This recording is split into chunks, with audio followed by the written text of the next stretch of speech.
Assalamualaikum warahmatullahi wabarakatuh. Terima kasih sebab anda sudi meluangkan masa menonton video saya. Saya harap semua orang dalam keadaan sihat-sihat belaka.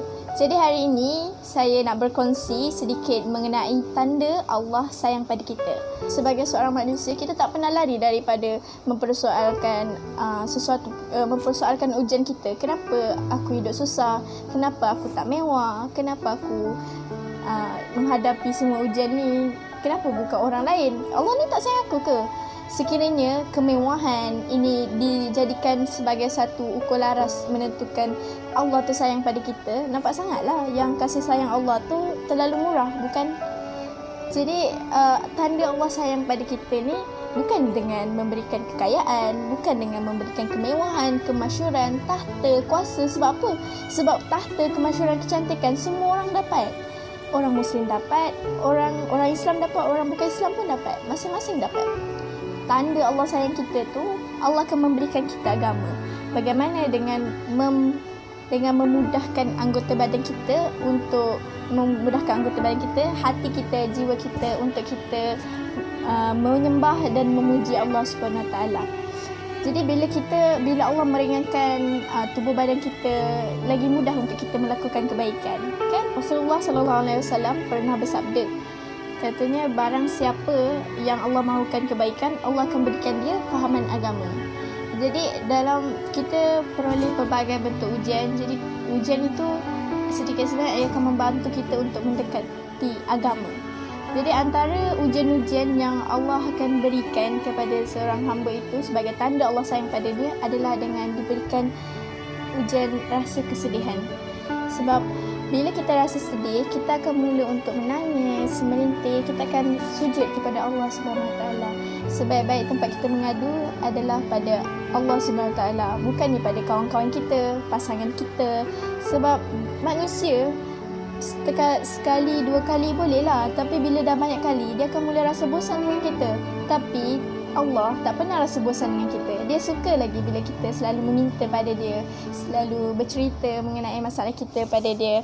Jadi lagipun Allah tak akan pernah sia-siakan tangisan kita pada dia. Pasti ada jalan penyelesaian. Allah pasti akan membantu kita bila kita ada dalam kesusahan. Selain itu, antara tanda Allah sayang pada kita, dia akan berikan kita rasa kesusahan dan kemiskinan.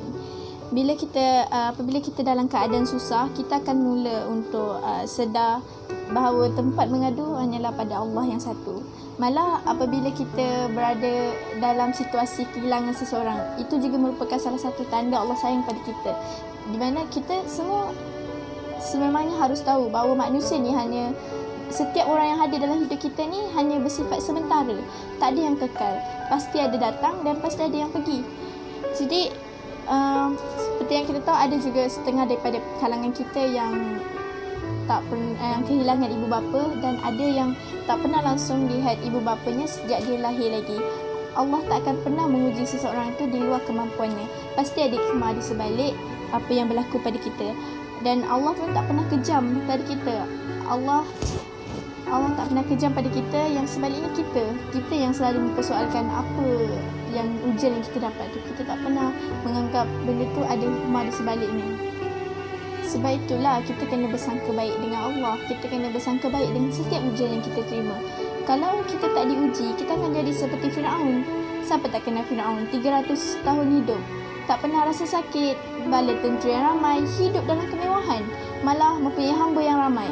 Tetapi apa jadi pada akhirnya? Pada akhirnya, dia mula lalai. Bila dia lalai, dia menganggap bahawa diri dia Tuhan. Jelaslah menunjukkan jika kita tidak memperolehi, jika kita tak ada ujian pada diri kita, kita pasti akan mula lalai. Jadi sebab itulah kita jangan bersangka buruk dengan Allah. Anggap je semua yang berlaku tu pasti ada ganjaran untuk kita pada akhirnya. Allah takkan sia-siakan seseorang hamba dia dengan sesuatu perkara. Maka bagi saya, tak salah tau kalau kita nak bersedih, tak salah kalau kita nak menangis atas ujian kita. Hatta Rasulullah SAW juga pernah bersedih. Rasulullah bersedih atas kepergian isteri tercinta dia, Sayyidatina Khadijah. Selain itu, Rasulullah juga pernah sedih untuk kematian pakcik dia, Abu Talib. Tapi yang jadi salahnya, bila kita sedih sehingga kita lupa nikmat yang Allah pernah bagi pada kita. setahun kita sihat, 1 hari je kita sakit. Lepas tu kita terus lupa.